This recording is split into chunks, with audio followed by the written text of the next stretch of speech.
একজন মানুষ এবং তার চিন্তা ভাবনাগুলো যখন সুস্পষ্ট বক্তব্যের মধ্যে দিয়ে আমাদের মাঝে আসে, তখন আমাদের চারপাশে ঘটে যাওয়া অনুঘটকগুলো নিয়ে আমরা ভাবতে শুরু করি। আমরা চিন্তা করতে শুরু করি আমাদের সমস্যাগুলো আসলে কোথায় ছিল, এবং যদি একটু বড় আকারে বলি, অনেক সময় আমরা সমাধানটিও খুঁজে পাই। সেই মানুষগুলো আসলে আমাদের সমাজ পরিবর্তনে আমাদের আসলে কতটা গুরুত্বপূর্ণ ভূমিকা পালন করেন আমরা নিজেরাও জানি না। তেমন একজন মানুষের কাছে চলে এসেছি। সেই মানুষটির পরিচয় যদি দিতে চাই, তার নামই যথেষ্ট, কিন্তু শোয়ের ফরম্যাট অনুযায়ী তার কর্ম পরিচয় দিয়ে আপনাদের সামনে তাকে পরিচিত করিয়ে দিব। তিনি আর কেউ নন, তিনি হচ্ছেন ডক্টর দেবপ্রিয় ভট্টাচার্য, যিনি বাংলাদেশের একজন বিশিষ্ট অর্থনীতিবিদ এবং সেন্ট্রাল ফর পলিসি ডায়ালগের বিশেষ ফেলো হিসেবে কাজ করছেন। আজকের আমার ভুবনে পুরোটা সময় জুড়ে আমরা তার সাথেই থাকব। আপনাকে স্বাগত আজকের আয়োজনে। ডক্টর দেবপ্রিয় ভট্টাচার্যকে আমরা সবসময় একজন অর্থনীতিবিদ হিসেবে জানি, এবং আমাদের চারপাশে সমাজে যে অনুঘটকগুলো আছে সেগুলো আসলে সমস্যাগুলো আপনি অনেক সময় তুলে ধরেন অর্থনীতির ভাষায়, বা খুব সহজভাবে আমাদের সামনে তুলে ধরেন। কিন্তু আমরা ব্যক্তি দেবপ্রিয় ভট্টাচার্যকে একটু জানতে চাই আজকের আয়োজন, আজকের আমার ভুবনে। আপনার শৈশবটি জানতে চাচ্ছে, এবং যে জিনিসটা আসলে বিশেষ করে আমি চাচ্ছি সংবাদ প্রকাশের দর্শকরা জানুক, সেটি হচ্ছে একদম কৈশোরে, আপনার বয়স যখন মাত্র 15 বছর, তখন বাংলাদেশের মুক্তিযুদ্ধ সংঘটিত হয়। সেই সময়টা সম্পর্কে আপনার কাছ থেকে জানতে চাচ্ছি। শৈশব এবং কৈশোরের আলোচনা আসলে করতে হলে যেটা বলা দরকার, যে যদিও আমাদের আদিনিবাস টাঙ্গাইলে, এলেঙ্গাতে, কালিহাতিতে, এখনও যেটার যথেষ্ট আমার যাতায়াত আছে এবং কাজকর্ম আছে, কিন্তু আমার জন্ম সেই অর্থে কলকাতায়। মামারা ডাক্তার ছিলেন সে আমলে। এখনও যেটা থাকে সে তো যে সন্তান হতে হলে মায়ের বাড়িতে বাবা মায়ের কাছে যায়, আমাদেরও সেই সময় 50-এর দশকে সেই একই অভিজ্ঞতা ছিল, সেই সময় প্রচলন ছিল, যেহেতু সেই হিসেবে। কিন্তু তারপরে পড়াশোনাটা আমার সবসময় ঢাকাতে, সেন্ট ফ্রান্সিস নামে, যে জেভিয়ার্স নামে যেটা পরিচিত, লক্ষ্মীবাজারে, সেখানে ক্লাস 3 পর্যন্ত পড়েছি সেখানে। এবং 3 পরে কেন যেন মনে করেছে যে ছেলে এবং মেয়েদের একসাথে পড়া উচিত না, করে ছেলেদের আমাদের সেন্ট ফ্রান্সিস থেকে বের করে দিয়েছে, আমরা সেন্ট গ্রেগরিজ হাই স্কুলে চলে গেছি। কিন্তু সেই সময়কালের সবচেয়ে বড় ঘটনা শৈশবে আসতে হলে সেটা হলো 1964-র দাঙ্গা। 1964-র দাঙ্গাতে সেই সময় আপনার মনে আছে কি না, সেই দাঙ্গা বাংলাদেশে, তৎকালীন পূর্ব পাকিস্তানে, আদমজি থেকে আরম্ভ করে ঢাকা শহর ধরে, শাঁখারীবাজার ধরে সব জায়গাতে হয়। ভারতের একটি সেই অর্থে ভ্রান্ত প্রচারণার ভিত্তিতে এটা হয়েছিল সে সময় বাংলাদেশে, পূর্ব পাকিস্তানে। এবং সেই সময় আমরা র্যাঙ্কিন স্ট্রিটে আমাদের বাড়িতে আমরা থাকতাম, এবং সেইখানে সেই সারা রাত ধরে কিভাবে চারপাশে আগুন জ্বলেছে, আমাদের বাড়ির উল্টো দিকে থাকতো একটি কাজ করতো র্যাঙ্কিন স্ট্রিটে একজন মুচি, তাকে রাত্রি কিভাবে ছোড়া মারা হয়েছিল, এবং সারা রাত সে কীভাবে ওই রাস্তার ধারে পড়ে ছিল, জীবনে বেঁচে গেছিলো, পরেও কাজ করতো। এবং আমরা তখন ছোটোবেলায় ওর সামনে যেয়ে দেখতাম ওর এখানে ছুরির দাগের সেলাইটা কেমন করে দেখা যায়। এবং ওইটার থেকে আমার একটা ছোটোবেলার উপলব্ধি যে সাম্প্রদায়িক দাঙ্গা এখানে আপনার নিগৃহীত বা সবচেয়ে বেশি, কিন্তু অন্য যে কোনো সময়ে সামাজিক দ্বন্দ্বের ভিতরে গরিব বা সাধারণ মানুষই বেশি হয়ে থাকে। কারণ আমাদের পরিবারকে সুরক্ষা দেওয়ার জন্য আমাদের অনেক পারিবারিক বন্ধু বান্ধব ইত্যাদি মুসলিম পরিবাররাই, তারাই আমাদের সবসময় সুরক্ষা দিয়েছে 71 সালে, 64-তে, অন্যান্য দুর্যোগের সময়। কিন্তু গরিব মানুষের শুধুমাত্র এই সাম্প্রদায়িক কারণে সে অনেক বেশি আক্রান্ত হয় এবং অনেক বেশি সে বিপন্ন থাকে। এই একটা অভিজ্ঞতা আমার ছোটবেলায় এসেছে। আপনার স্মৃতিগুলো খুবই তাজা। তখন বয়স কত ছিল? তখন ধরুন আমার 64-র কথা বলছি, তো 8 বছর বয়স। এবং তারপরে তো আমি তো কলকাতায় ছিলাম 3 বছর, আমার প্রায়, মানে 71 সালে দ্বিতীয়বার আমি অন্তত সেই অর্থে উদ্বাস্তু হয়েছি। যে চারপাশে রোহিঙ্গাদের দেখি এবং মনে হয় যে ওদের কি কষ্ট, যে অনির্দিষ্ট ভবিষ্যৎ এবং বেড়ে ওঠার ক্ষেত্রে যে প্রতিবন্ধকতাগুলো আমি আমার নিজের জীবনের ভিতর দিয়ে 2বার উদ্বাস্তু হয়ে আমি দেখেছি আর কি। এবং সেটা তো 64 সালের থেকে 3 বছর আমি কলকাতায় পড়াশোনা করেছি, সাউথ পয়েন্ট হাই স্কুলে, যেটা কলকাতার সেই অর্থে নামকরা স্কুল।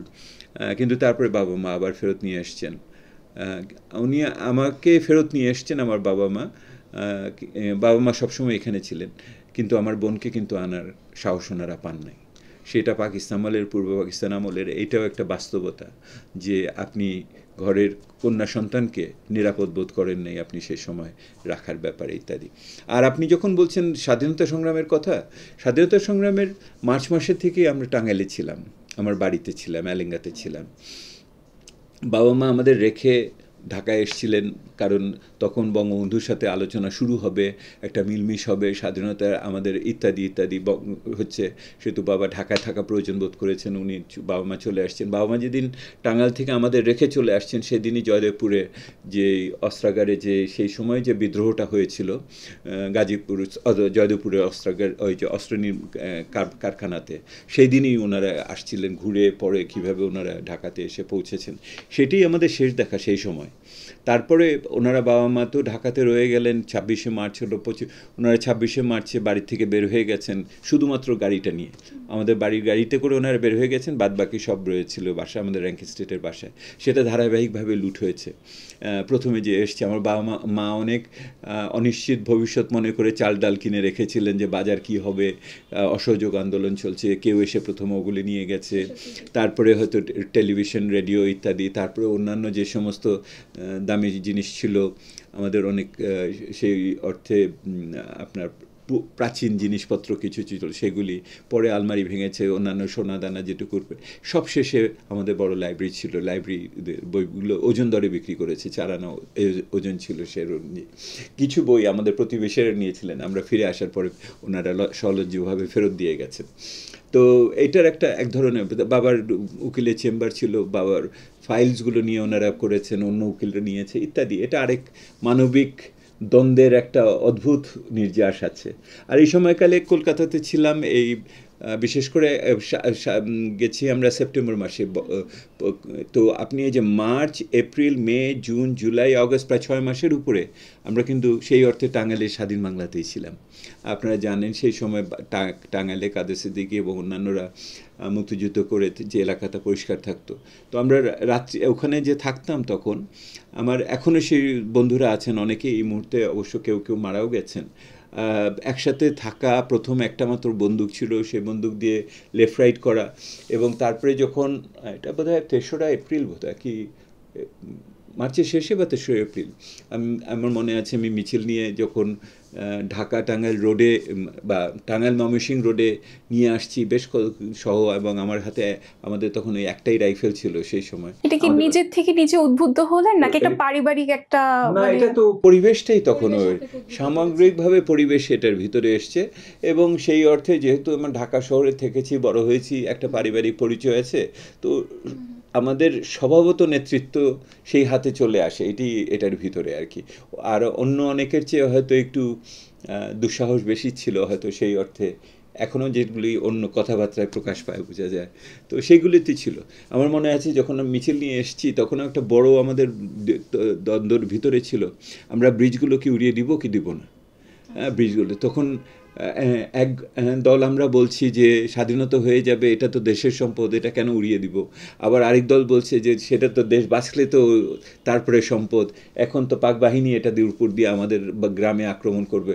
তো এইটা আমার স্বাধীনতা যুদ্ধর স্মৃতির একটা অন্যতম যে সমস্ত আর্থসামাজিক দ্বন্দ্ব সে সময় দেখেছি, তার ভিতরে একটা বড় ছিল যে আমরা ভৌত অবকাঠামোর আমরা ক্ষতি সাধন করব কিনা।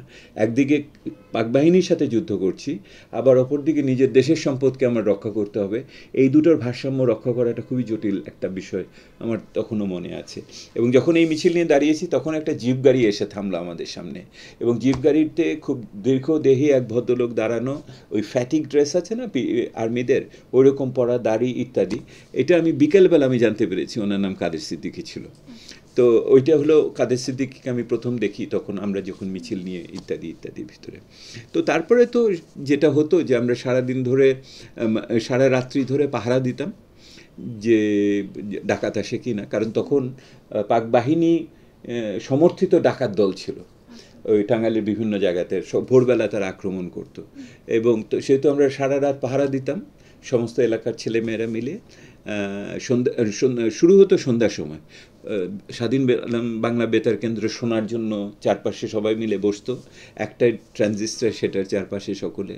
তারপরে রাত্রে খাওয়া দাওয়া করে পাহারা দিতাম, ভোরবেলার পরে ঘুমাতে যেতাম। দুপুরবেলা উঠে সেবার খুব ভালো আম হয়েছিল, লিচু হয়েছিল, আমার মনে আছে 71-এ। ওই আম লিচু সহকারে খেয়ে হয় ঘুম, নাহলে তাস খেলা। এবং আমি মনে আছে স্বাধীনতা সংগ্রামের আরেকটা অর্জন হলো আমি 29 খেলা শিখেছিলাম। এটা এখন সেই অর্থে আরেকটা অর্জন। তো কিন্তু গ্রামের বন্ধুবান্ধবের সাথে ওই যে বন্ধুত্ব এবং সম্প্রীতি, সেটা ছিল। আপনি বলছিলেন যে পরিবার যেহেতু জানাশোনা, একটা অভিজাত যদি পরিবার বলে আপনার পরিবারটি তেমনই ছিল। এই রাজনৈতিক সময় যে মুক্তিযোদ্ধারা যারা আসলে ওই বললেন যে একটি রাইফেল নিয়ে সামনে দাঁড়িয়ে থাকবো, মানে এটা আমাকে পরিবেশই শিখিয়েছে, সেই সময় আপনার পরিবার আসলে মুক্তিযোদ্ধাদের জন্য কি করেছে সেটি একটু জানতে চাচ্ছি। দেখুন, এই যে প্রথম কথা হলো যে আমরা বাবা মাকে 4 মাস ওনারা কেমন আছেন, কিভাবে আছেন আমরা জানতাম না। ওনারা থাকতেন হলো তখন যে মানুষের নাম না বলে নাই, ডক্টর আলিম আল রসি। উনি আপনারা হয়তো অনেকেই তাকে চেনেন না এখন, কিন্তু উনি একটা সময়ের আগের মানুষ ছিলেন, অত্যন্ত প্রগতিশীল মানুষ ছিলেন। উনি ইতিহাস এবং আইনে পিএইচডি করেছিলেন সেই আমলে 60-এর দশকে, এবং ঢাকা বারের অন্যতম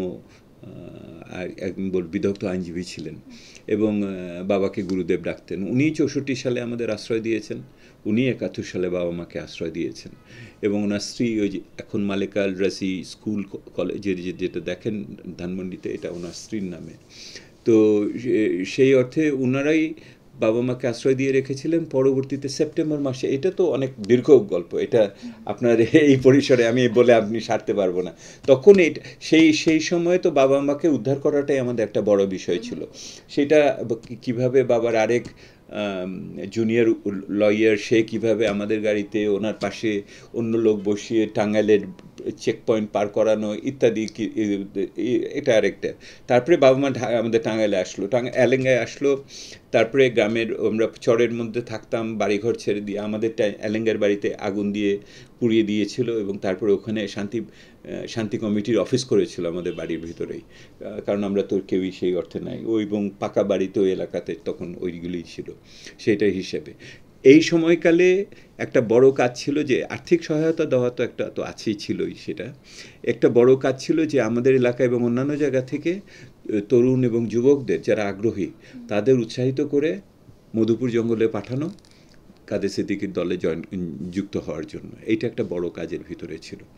আর ফিরে আসার পরে যেটা ছিল যে এদের অনেকের ভিতরে আপনারা খেয়াল করে দেখবেন এক ধরনের এই প্রত্যাশা এবং হতাশা দোলাচলের ভিতরে অনেক যুব সমাজ সেই সময় 72, 73, 74-এর ভিতরে ছিল। প্রাপ্তির জায়গাটা তখন নেই, প্রত্যাশাটা তো এত উচ্চে ছিল, তখন ছোটোখাটো বিচ্যুতিকেও কিন্তু হৃদয়ে অনেক বড়োভাবে আঘাত দিত। কারণ আমাদের এমন একটা আদর্শ চিন্তা ভিতরে ছিল, এমন একটা বাংলাদেশ হবে, সে বাংলাদেশে সাম্য থাকবে, বঞ্চনা থাকবে না, সেখানে অসাম্প্রদায়িক হবে, এবং একই সাথে এটা জাতীয়তাবাদী ভিত্তিতে কিন্তু আন্তর্জাতিক আপনার খেটে খাওয়া মানুষের সাথে যুক্ত হবে। অনেক কিছু ছিল, খুবই ভাবাবেগের ব্যাপার ছিল এটা এখন দেখলে পরে মনে হয় যে আমরা কেমন করে এত আবেগপূর্ণভাবে এত আদর্শবাদী ছিলাম। আজকে যখন চারপাশে তাকাই তখন আমার কাছে মনে হয় যে সেই সময়টা বোধহয় একটা অবাস্তব সময়ের ভিতরে আমরা গেছি। আজকালকার যখন নতুন যুব সমাজকে দেখি, কথা বলি, তারা কতখানি বাস্তববাদী, অনেক বেশি আত্মকেন্দ্রিক, অনেক বেশি আমার মনে হয় সমালোচনামূলকভাবে অনেক কিছুকে দেখে। তাদের ব্যক্তি জীবন এবং সমাজ জীবনের ভারসাম্যটা অনেক বেশি হয়তো আমাদের সময়ের চেয়ে অনেক বেশি ভারসাম্যপূর্ণ ছিল। সেহেতু সেই জায়গাটাতে একটা সমর্থন দেওয়া একটা বড় বিষয় সেটা ছিল। সেটা আর যেটা ছিল যে স্বাধীনতা সময়কালে যখন আমরা উদ্বাস্তু কলকাতা শহরে, তখন যে মুজিবনগর সরকার ছিল, বাবা সেখানে যাতায়াতের ছিল। এবং যে গল্প হয়তো আমি বলতে পারি সেটা হলো যে বঙ্গবন্ধু ফিরলেন 10ই জানুয়ারি, 11 কি 12ই জানুয়ারি কে একজন এসে থিয়েটার রোডের থেকে বাবাকে খুঁজছিলেন, যে বঙ্গবন্ধু এসছেন, বাবাকে খুঁজছে, কামাল হোসেন সাহেব কথা বলতে চান। 72-এর জানুয়ারি মাসের কথা বলছি। এবং বঙ্গবন্ধু ফিরলেন, বাবাকে খুঁজ করলেন উনি 12 তারিখে, 13 তারিখে বাবা থিয়েটার রোডে অফিসে গেলেন, কথা বললেন কামাল হোসেন করে, উনি বাবা ফিরে আসছে। আমার মা জিজ্ঞেস করছেন কি বললো, বাবা অনেকক্ষণ চুপ থেকে বললো যে হাইকোর্ট ভেঙে দিয়েছে, নতুন করে হাইকোর্ট তৈরি হবে, সুপ্রিম কোর্টের জজ হতে বলছে, বেঞ্চে জয়েন করতে বলছে। আমার মা খুবই অসন্তুষ্ট হলেন যে তুমি তো হ্যাঁ বলো নেই নিঃসন্দেহে, কারণ তখন তো খুব পরিষ্কারভাবে আমার বাবা সিভিল লয়ার বাংলাদেশের পূর্ব কেসের 1 নম্বর, সেহেতু ওনার হায়েস্ট ফাইলিং কেস ইত্যাদি ইত্যাদি। এবং আমরা সকলেই বুঝছি স্বাধীনতা উত্তর পরিস্থিতিতে রাষ্ট্রের বেতন দেওয়ার ক্ষমতা হবে খুবই সীমিত। এবং তখন মানে আমি উল্লেখ করতে পারি হাইকোর্টের জজদের বেতন ছিল 3,000 টাকা, আর আমাদের গাড়ির ড্রাইভারের বেতন ছিল 500 টাকা কি 550 টাকা। তো আপনি চিন্তা করে দেখেন যে আপনি 3,000 টাকায় সংসার পরিচালনা কীভাবে করবেন। আমার বাবা উত্তর দিলেন, দেশ স্বাধীন হয়েছে, দায়িত্ব নিতে বলছে দেশ সেবা করার জন্য, এটা না বলে কেমন করে। তো সেইটার এই স্বাধীনতা সংগ্রামের এটা একটা বিস্তৃত বিচিত্র অভিজ্ঞতার ভিতর দিয়ে গেছি। এবং যখন আমরা বাড়িতে ফিরে আসলাম আমাদের র্যাঙ্কি স্ট্রিটের বাসায়, ওখানে চকি বলেও কিছু ছিল না মানে। আর আমাদের টাঙ্গাইলের বাড়ির তো জানলা দরজা খুলে নিয়ে চলে গেছিলো। তো সেহেতু আপনি সেদিন একটা ঘটনা বলি, একজন আমাকে মানে হঠাৎ ইতিহাসের বাস্তবতা কীভাবে ওকে ফিরিয়ে নিয়ে আসে। একজন আমাকে ফোন করে বলল যে আমার বাবার একটা ছবি, ওনার উকিল সময়কার ছবি, মানে 60-এর দশকের 50-এর দশকের ছবি। আমি হঠাৎ করে রিয়েলাইজ করলাম, অনুধাবন করলাম যে ওনার অন্য কোনো ছবি নাই, আমাদের কারোরই ছবি নাই। 50-60-এর দশকের কোনো ছবি নাই, কারণ যা ছিল সব লুট হয়ে গেছে, কিছুই তো নাই। সেহেতু আপনি যদি বলেন আমার বাড়িতে 50-এর দশকের মানে স্বাধীনতার আগের কি আছে আপনাদের, কিছু নাই। কিছু বইপত্র বাবার পরে অন্যরা এসে ফেরত দিয়ে গেছেন, এই ছাড়া তো আর কিছু না। আর ছিল হয়তো গাড়িটা, হ্যাঁ, তো সেটা তো পুরনো হয়ে শেষ হয়ে গেছে। বাবার কথা বারবার বলছেন এবং পরিবার কাছেই যাব। বাবা একজন মানবাধিকার কর্মী এবং আপনার কথায় উঠে এসেছে তিনি একজন আইনজীবী ছিলেন, বিচারপতি ছিলেন। এবং আমরা জানি মা চিত্রা ভট্টাচার্য 1996 থেকে 2001 সাল পর্যন্ত সংসদ সদস্য ছিলেন সংরক্ষিত আসনে। বাবাও রাজনৈতিক ক্ষেত্রে অনেক বড় একটা বিচরণ আছে তার। বাবার কর্মক্ষেত্র অথবা মার যে এই যে রাজনৈতিক যে আদর্শ ছিল কখনো আপনাকে প্রভাবিত করেছে? ওনারা ছিলেন বলেই তো আজকে আমি যেটুকু আছি সেটুকু, এ ব্যাপারে তো আর কোনো সন্দেহ নেই। তো বাবা দেখুন 47 সালে যখন দেশ ভাগ হয় তখন তো অবস্থাপন্ন হিন্দু সম্প্রদায় বাংলাদেশ ছেড়ে চলে গেছে। বিশেষ করে জমিদার শ্রেণী যারা ছিল তারা তো সবই কলকাতাতে, সেই অর্থে আমাদেরও সেই সময় টাঙ্গাইল এবং কলকাতাতে উভয় জায়গাতে আমাদের বসতবাড়ি হিসেবে চলতো আর কি। ঢাকা তো তখনও সেইভাবে যুক্ত না, কিন্তু আপনারা জানেন যে পূর্ব বাংলার বৈষম্যের গল্প তো আপনারা সকলে জানেন। তো সেহেতু যখন এটা হলো তখন প্রশ্ন দাঁড়ালো যে ওনারা কী করবেন। আমার অনেক আত্মীয় স্বজন কলকাতাতে ছিলেন, তারা ওখানে পড়াশোনা করতেন, চাকরি বাকরি করেছেন। তো তখন বাবা সিদ্ধান্ত করলেন যে উনি দেশ ছেড়ে যাবেন না, এবং যেই কারণে যাবেন না তার একটা বড় কারণ ছিল যে উনি রাজনীতি করতেন, উনি কমিউনিস্ট পার্টির সদস্য ছিলেন, উনি তখন বামপন্থী আন্দোলনের সাথে যুক্ত। আর দ্বিতীয়ত ওনার বড় ছিল যে আমাদের মতো পরিবার যদি দেশ ছেড়ে চলে যায় তাহলে সম্প্রদায়ের সকলেই অসহায় বোধ করবে, তাহলে তারাও একই রকমভাবে দেশ ছেড়ে চলে যাবে, এটা কোনোভাবে গ্রহণযোগ্য না। আপনারা জানেন যে সেই সময় বামপন্থীরা শেষ বিচারে যে পাকিস্তানের ভাগ সমর্থন করেও কিন্তু তারা থেকে যাওয়ার পক্ষে ছিল। এটার পরিহাসের জায়গাটা হলো 47 সালে দেশ ভাগ হলো, বাবা সিদ্ধান্ত করলেন যাবেন না, কিন্তু উনি 48 সালে বোধহয় ওনাদের বিবাহ হলো, উনি 48-49-এই ওনাকে জেলে নিয়ে গেল। উনি 3 বছর তখন জেলে ছিলেন। আর আমার মা তখন, এই গল্পটা না বললেই না, সেটা হলো আমার মা তখন আনন্দমোহন কলেজের ছাত্রী। আমার তখন কিন্তু শিক্ষকদের ভিতরে আমাদের শহীদ ভাইস প্রেসিডেন্ট সৈয়দ নজরুল ইসলাম, উনি একজন শিক্ষক তখন, আমাদের আশরাফ ভাইয়ের বাবা সৈয়দ আশরাফ। আর মার অন্যান্যরা পড়াশোনা করতেন, সাথে জেনারেল খলিলের স্ত্রী রেনু, আমাদের জবেদা মাসি, উনিও মার সাথে এক পথে পড়াশোনা।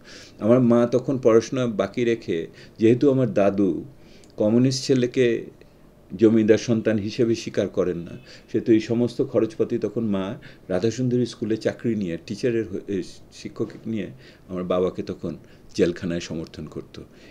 এই মা এই বাবা আমার দেখার সুযোগ হয়েছে।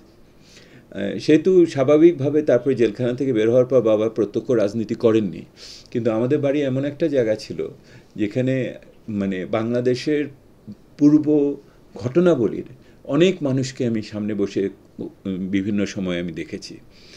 ধরেন আমি মানে যেই বামপন্থীদের নাম তো নিঃসন্দেহে বটেই, মানে অজিত গুহর কথা যদি আমি বলি, শহীদ অজিত গুহর কথা যদি বলি, আমাদের অধ্যাপক হীরেন্দ্রনাথ রায় ঢাকা বিশ্ববিদ্যালয়ের বিজ্ঞানের অধ্যাপক ছিলেন। আমাদের জ্যোতির্ময় সেনগুপ্ত, শহীদ জ্যোতির্ময় সেনগুপ্তর কথা যদি বলি, আমাদের যে গোবিন্দদেব, দার্শনিক গোবিন্দদেব, ওনাকে আমার বাসার ভিতরে দেখেছি। এর পাশাপাশি সত্যেন সেন, রণেশ দাশগুপ্ত, তখন চিন্তাবিদদের ভিতরে আরেকজন আমাদের এই শফিক রেহমানের বাবা সাইদুর রহমান, হ্যাঁ, ওটার ভিতরে আহমেদ শরীফ ইত্যাদি যারা, উনি তো তখন ঘোষিত নাস্তিক ছিলেন সাইদুর রহমান, শফিক রহমানের বাবা। ওনার বাড়িটা আপনি যদি দেখেন, নাম দিয়েছিল সংশয়, অ্যাগনস্টিসিজম। তো এইরকম মানুষগুলোকে আমি দেখে বড় হয়েছি। সেতু বাড়ির ভিতরে আমি এই যে মানে পরিবর্তনগুলো হচ্ছে সেটা, এবং সেই সময় আমার বাবার কথা খুব পরিষ্কারভাবে মনে আছে।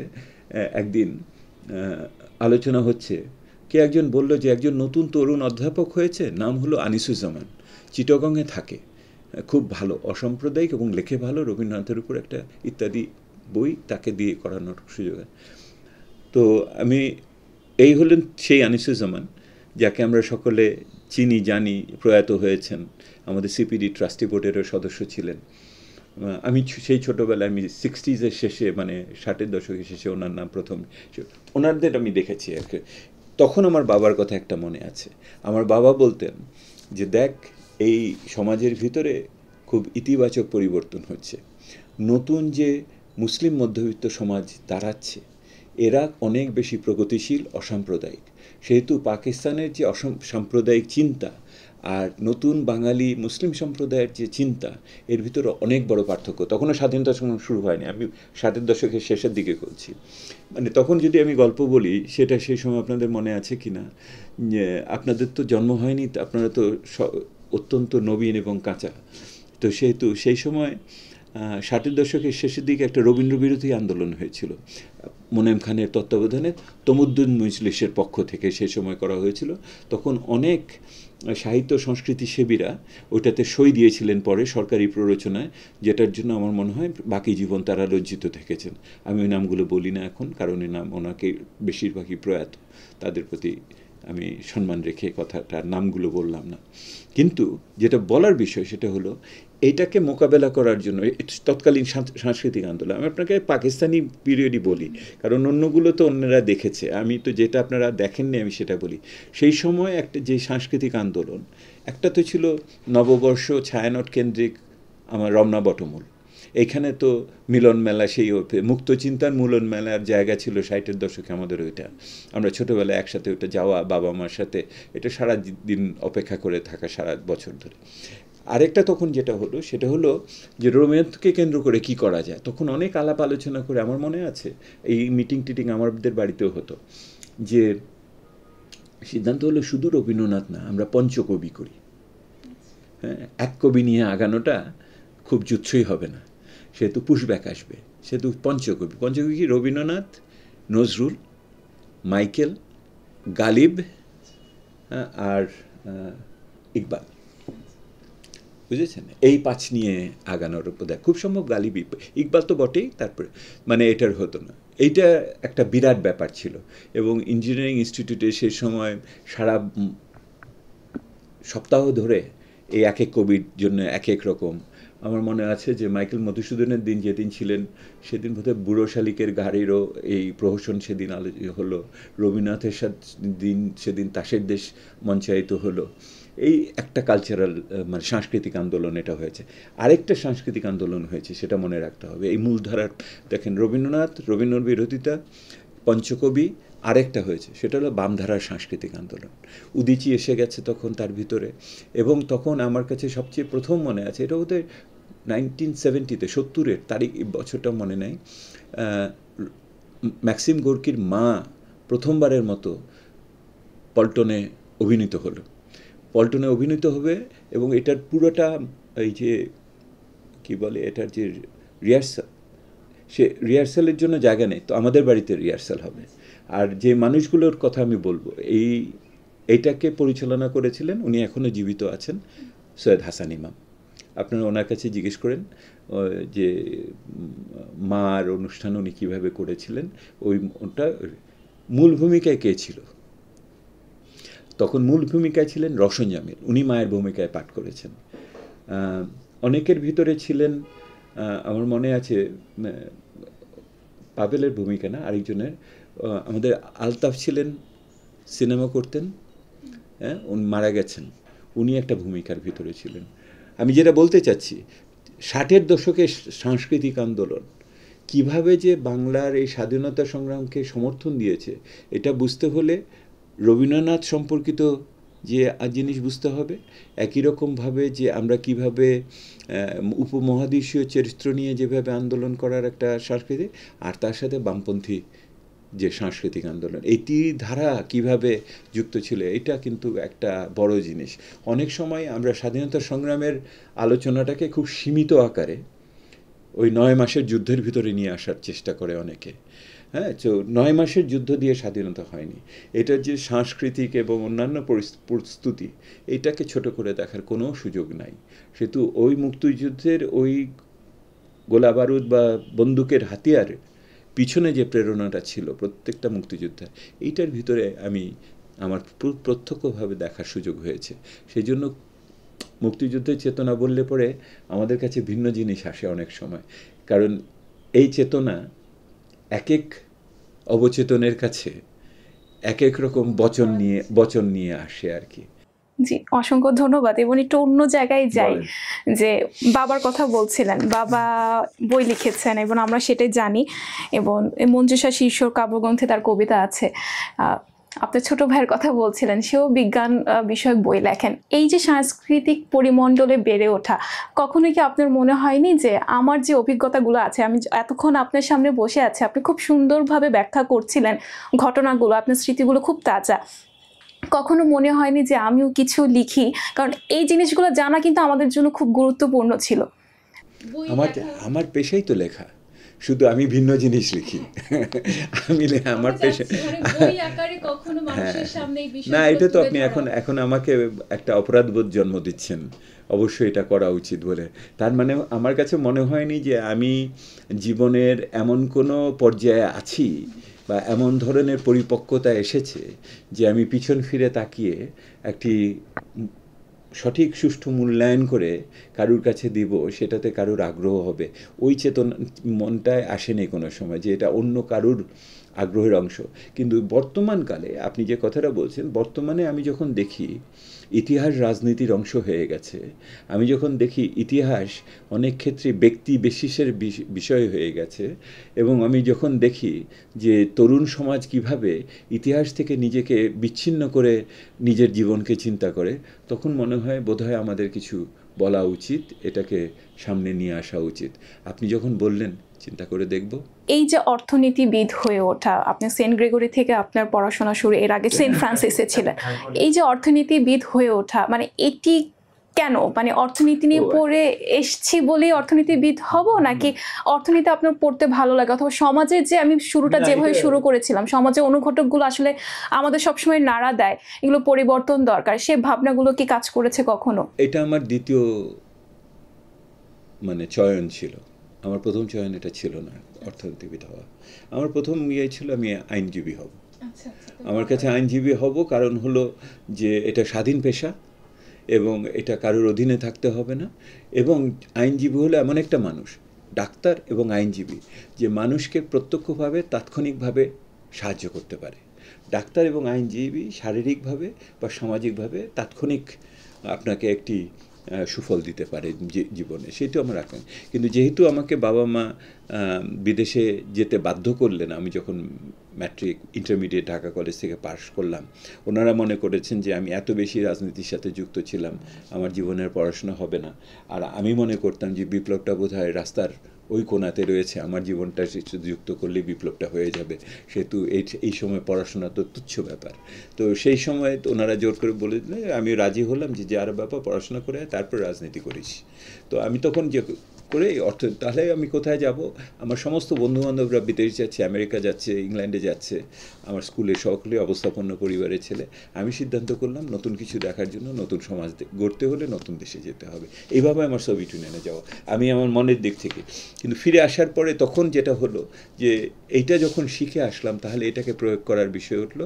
তাহলে নতুন সমাজ বিনির্মাণের জন্য, খেটে খাওয়া মানুষের পক্ষে দাঁড় করানোর জন্য এইটার বিষয়। আর তখন আমি এসে যখন পড়লাম, তখন তো এরশাদ বিরোধী আন্দোলন, সেই সময় আমাদের তখনও আমি বিআইডিএসে চাকরি করতাম, আধা সরকারি প্রতিষ্ঠান, কিন্তু আমি রাস্তায় মিছিল করেছি। সেতু, ঢাকা অবরোধ ইত্যাদি, আমি রাস্তায় থেকে, ওটা আরেক গল্প।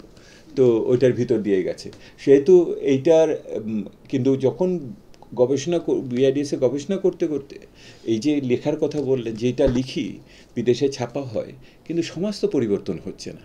তো যেহেতু আমার লেখা হচ্ছে, আমার নাম যশ হচ্ছে, কিন্তু সমাজের যে গরিব মানুষের কথা চিন্তা করে পড়াশোনা করলাম, তার তো কিছু হলো না।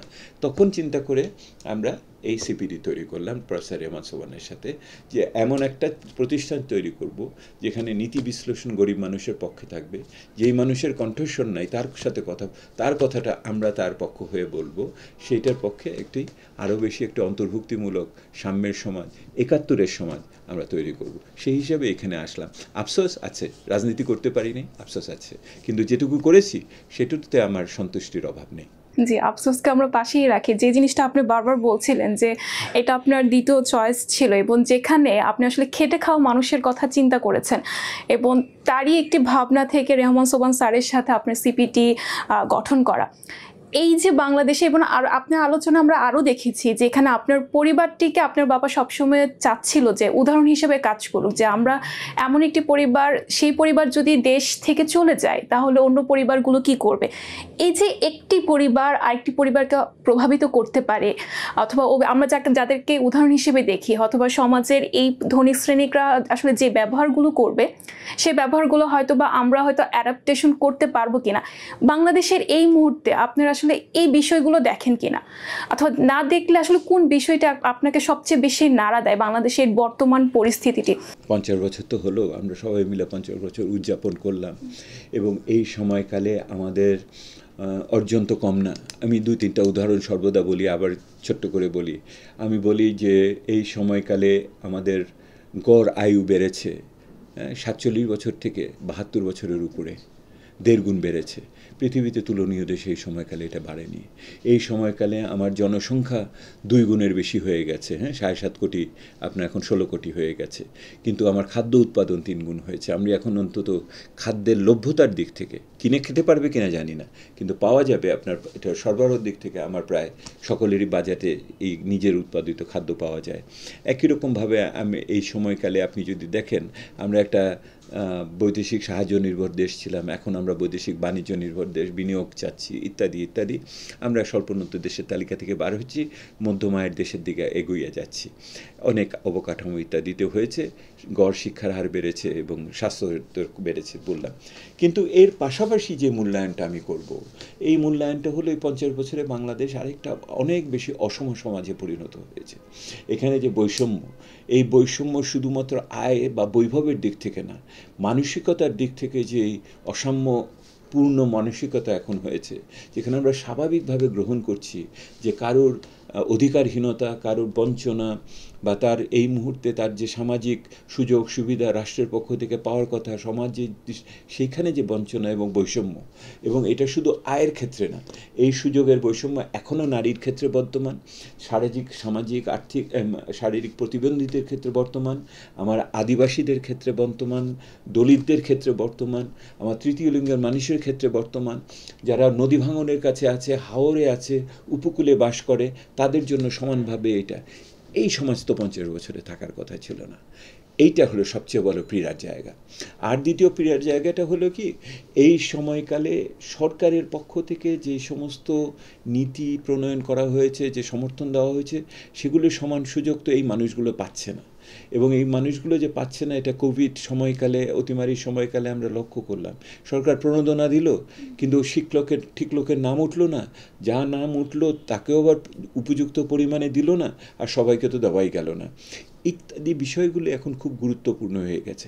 এবং এই আলোচনা যে জায়গাতে শেষে নিয়ে আসে আমাদের, সেটা হলো দেখুন, বাংলাদেশের স্বাধীনতাই হয়েছিল বঙ্গবন্ধুকে একটা গণতান্ত্রিক প্রক্রিয়ার সরকার গঠন করতে দেওয়া হয়নি বলে। সে তো বঙ্গবন্ধুর মূল জায়গার, স্বাধীনতার মূল জায়গাটা ছিল অর্থনৈতিক বৈষম্যর পাশাপাশি গণতান্ত্রিক অধিকারহীনতা।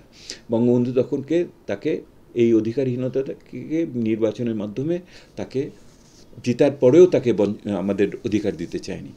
তাহলে যদি এইটি বাংলাদেশের জীবনের উৎসবিন্দু হয়ে থাকে যে গণতান্ত্রিক অধিকারহীনতা কোনো সময় গ্রহণযোগ্য না, সেটা তো 50 বছরে বাংলাদেশের জন্য সত্য। এই গণতান্ত্রিক অধিকারহীনতা, জবাবদিহিতা না থাকলে পরে সরকারের সবচেয়ে ভালো কাজটাও কার্যকর হয় না। আমি সেটিই বলতে চাচ্ছি যে এই দুঃখের জায়গাটা হলো একটা অসাম্যের সমাজ হয়েছে। এই অসম সুযোগের সমাজটা আরও বেশি এগিয়ে টিকে থাকতে পারছে কারণ যেই মানুষগুলো এই অসাম্যের শিকার, তাদের কণ্ঠস্বর খুবই দুর্বল। সেই কণ্ঠস্বরকে শক্তিশালী করার জন্য সবচেয়ে বেশি দরকার করে গণতান্ত্রিক চর্চা, বহুবিধ সমাজে বহুমুখী চিন্তা ভাবনার সুযোগ, যেটাকে আমরা বহুত্ববাদের সমাজ বলি, সেটার ভিতরে। এবং দেখুন তার বিপরীতে কি হচ্ছে, যে সমস্ত চেতনা উগ্রবাদের জন্ম দেয়, যে সমস্ত চেতনা সাম্প্রদায়িক এবং বিচ্ছিন্নতাবাদী চিন্তার ভিতরে নিয়ে যায়, যেগুলি আমাদের এখন তরুণ সমাজকে এই উগ্রবাদী চিন্তা এবং তার সাথে মাদকাসক্তি এবং আপনার বিভিন্ন ধরনের সামাজিক মানসিক বৈকল্য এবং যেটা আত্মহননের পর্যন্ত যাচ্ছে, সেগুলিতে চলে যাচ্ছে। সেহেতু এটার আপনি সামষ্টিকভাবে দেখতে পারেন, ব্যক্তিক জীবনের ভিতরেও এটার ভিতরে দেখতে পারেন। তো আমার যদি অর্জনের পাশাপাশি আক্ষেপের জায়গা থাকে, তাহলে হলো এই অসমতা, এই অসাম্য, এই বঞ্চনার জায়গাগুলো, যেগুলি কাঠামোগত রূপ নিচ্ছে, প্রতিনিয়ত সৃষ্টি হচ্ছে। আর এটাকে আমার মত প্রকাশের স্বাধীনতার অভাব, গণতন্ত্রের হীনতা, অনেক ক্ষেত্রে জবাবদিহিতার অভাব, এটাকে ইংরেজিতে বলে পারপেচুয়েট করছে। এটাকে অনন্তকাল ধরে সামনে এগিয়ে নিয়ে যাওয়ার একটা অপচেষ্টার ভিতরে রয়েছে। বাংলাদেশে এই বর্তমান প্রেক্ষাপটে যদি একটু আমি তাকাই, আপনারা আরও বেশি ভালো জানবেন যে এই বৈষম্যটা বেশিরভাগ ক্ষেত্রে প্রান্তিক মানুষ ভোগ করছে, মধ্যবিত্ত শ্রেণী ভোগ করছে। এবং আমি গত 2 দিন আগে যখন বারাকাত স্যারের সাথে আমার যখন এটা আলোচনা হচ্ছিল, তিনি বলছিলেন যে এখন আমরা জানি যে 3টা শ্রেণী, মধ্যবিত্ত শ্রেণী, নিম্ন মধ্যবিত্ত শ্রেণী এবং ধনিক শ্রেণী। একটা পর্যায়ে যাবে হয়তো বা মধ্যবিত্ত শ্রেণী থাকবে না। এবং এই যে আমাদের জীবনযাত্রার মানগুলো পরিবর্তন হচ্ছে, এবং আমি যদি একদম বর্তমান একদমই এখনকার টপিকের কথা বলি, এই যে জ্বালানি তেলের মূল্য বৃদ্ধি গত নভেম্বরে বাড়ালো 15 টাকা করে, এখন আবার বাড়ানো হয়েছে এক রাতের মধ্যে। আমরা কি আসলে তাদের যে প্রতিশ্রুতিগুলো আমরা সবসময় শুনি যে বিশ্ববাজারে দাম বেড়েছে বলে আমরা বাড়াচ্ছি, বিপিসির লোকসান হচ্ছে, রাজস্ব এবং অনেক ক্রাইটেরিয়া ওনারা বলে, কিন্তু আবার বলে যে বিশ্ববাজারে কমে গেলেও আমরা দাম কমাবো। নীতিমালা প্রণয়ন এবং তার প্রয়োগের ক্ষেত্রে যে সমন্বয়হীনতা বা বৈপরীত্য দেখছি, এইটার মুচড়ে আমি ওই যে আর একটুকু বলেছি গণতন্ত্রহীনতা, জবাবদিহিতার অভাব, এইটাকে আপনি নিয়ে আসেন। কারণ হলো, যদি আপনার কার্যকর জনপ্রতিনিধিত্বশীল গণতন্ত্র না থাকে, যদি সংসদের ভিতরে এটা আলোচনা না হয়, যদি আপনার অর্থ বিষয়ক স্থায়ী কমিটিতে আলোচনা না হয়, যদি আপনার জ্বালানি রেগুলেটরি কমিশন তৈরি করার পরেও সেখানে শুনানি না হয়, তাহলে অবশ্যই একজন আমরা রাত্রিবেলা মধ্যরাত্রে এটা ঘোষণা দিয়ে দিতে পারেন। এবং এটা কদিন পরে একবার একটু 5 টাকা কমানো, 2 টাকা বাড়ানো, এইগুলির ভিতরে ঢুকে যাবে। এবং সামগ্রিকভাবে এইটার ফলাফল সম্বন্ধে বা এইটার সম্বন্ধে সচেতন থেকে অন্যান্য অর্থনৈতিক সমাধান, বিশেষ করে ভর্তুকি কোথা থেকে দিব, সেগুলি তখন চিন্তা করবে না। এবং এটার বড় কারণ হলো, যখন আমি দুর্বল শ্রেণীকে গণতান্ত্রিক জবাবদিহিতার করার সুযোগ করে না দেই, তাহলে তখন অনেক বেশি প্রভাবশালী ক্ষুদ্র গোষ্ঠী তার এই নীতি প্রণয়নকে কবজা করে নেয়। এবং যার ফলে আপনি দেখবেন যে আপনি এখন একদিকে ভর্তুকি দিতে পারছেন না, আপনি অন্যদিকে লক্ষ হাজার কোটি টাকা ক্যাপাসিটি চার্জ বসিয়ে দিচ্ছেন। আপনি এলএনজিতে করতে পারছেন না, এলএনজি চার্জও এখন একই বসে আপনি দিচ্ছেন। সেই অর্থে আপনার ওই যারা বিপিসিতে লাভ করেছিল, সেই হাজার লক্ষ কোটি টাকা নিয়ে আপনি কোথায় খরচ করেছেন সেটাও এখনো বলতে পারেন না সেটার ভিত্তিতে। সেহেতু এই জায়গাটাতেই তখন যেটা হয়, আমার একটা রাজনৈতিক অর্থনীতি সৃষ্টি হয়, যে রাজনৈতিক অর্থনীতিতে ক্ষুদ্র গোষ্ঠী কিন্তু তারা অনেক বেশি ক্ষমতাধর এবং নিয়ন্ত্রণ করতে পারে। এটা গোষ্ঠী হতে পারে, প্রতিষ্ঠান হতে পারে, ব্যক্তিও হতে পারে। বাংলাদেশে এরকম ব্যক্তির নাম তো অজানা না কারোর। আবার অপরদিকে আপনি দেখবেন যে হাজার হাজার গরিব মানুষ, এই যে এখন দেখেন, এখন এই মুহূর্তে আমার চাষ হওয়ার কথা, বৃষ্টি এবার কম হয়েছে, কদিন ধরে কিছুটা হয়েছে, তার আগে সারের দাম বেড়েছে, বিজলির দাম বেড়েছে, ডিজেলের দাম বেড়েছে, আগামীতে সরকার কীভাবে এটাকে খাদ্য সংগ্রহ করবে ইত্যাদি খাদ্য নিয়ে, অথচ দেখুন এর চেয়ে বড় গোষ্ঠী কে ছিল, কিন্তু তারা অসংগঠিত, তাদের কথা বলার জন্য সংসদে তো নেই, প্রেস ক্লাবের সামনেও মানববন্ধনের জন্য লোক নেই। তো এইটা এক ধরনের রাজনৈতিক অর্থনীতি সৃষ্টি করেছে। এই রাজনৈতিক অর্থনীতি বাংলাদেশকে এর পরের পর্যায়ে যে নিয়ে যাবে আমরা আরেকটা উন্নততর দেশে, সেই আরেকটা সভ্য সমাজের উপযুক্ত মধ্য আয়ের দেশ হওয়ার জন্য যে প্রতিষ্ঠানগুলো দরকার ইত্যাদি, ওইগুলো থেকে বঞ্চিত করছে। এই মুহূর্তে যদি আপনি বলেন তাহলে শঙ্কার জায়গাটা কি?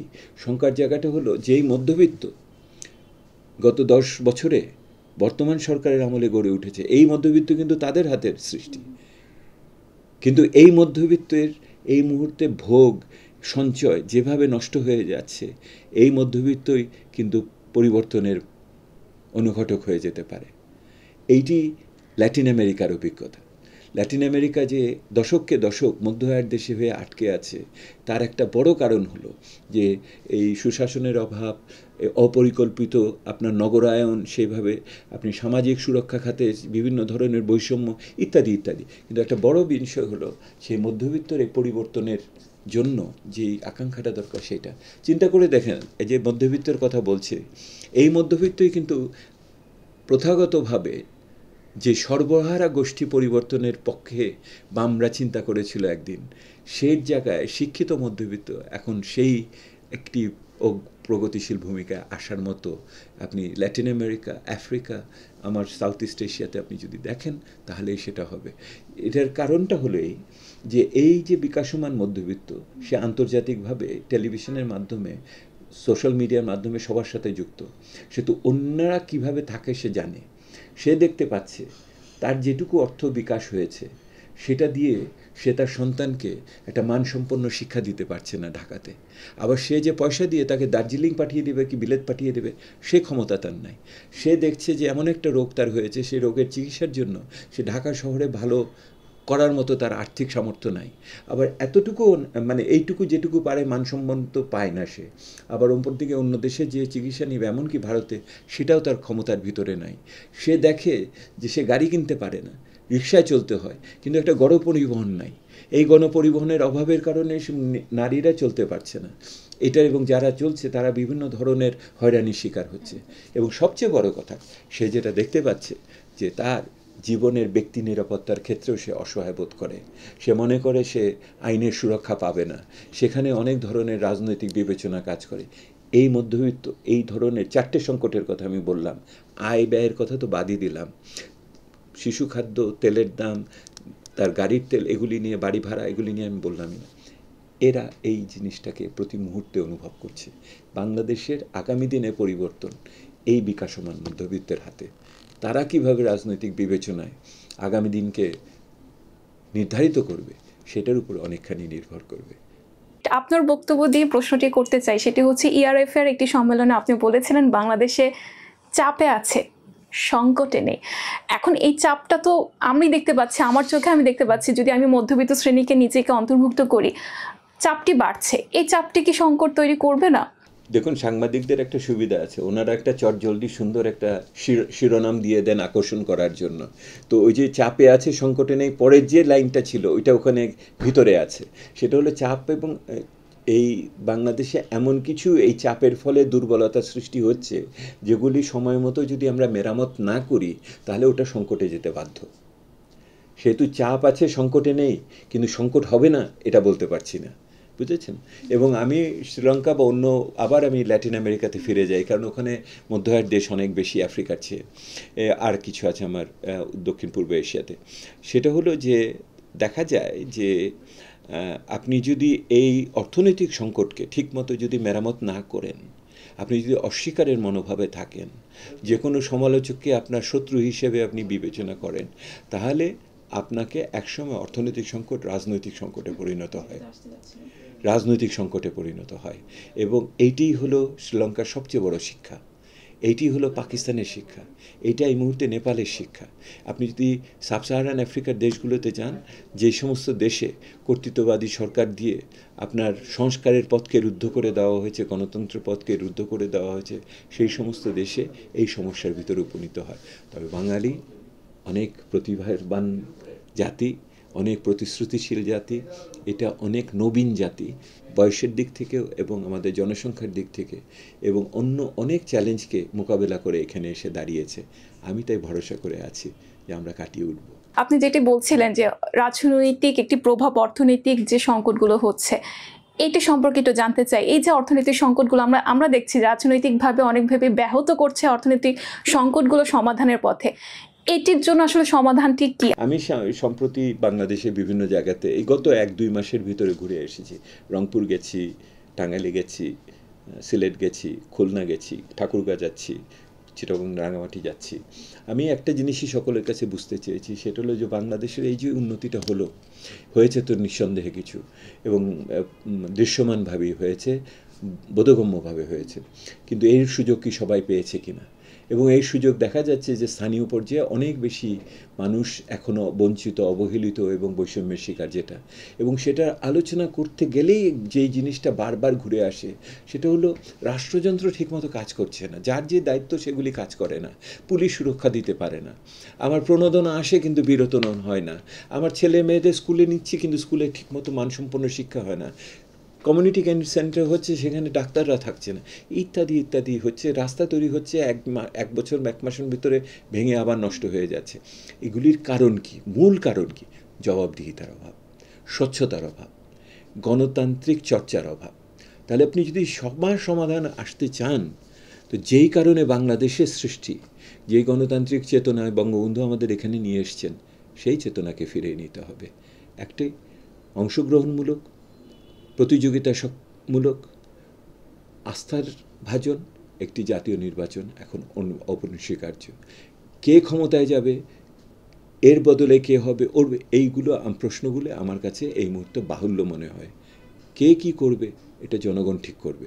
জনগণের উপর আমাদের আস্থা রাখতে হবে, আদর্শগত সংগ্রাম করতে হবে, যেটা আমরা বিশ্বাস করি তার পক্ষে দাঁড়াতে হবে, কিন্তু মানুষকে তার ভোট দেওয়ার অধিকার দিতে হবে।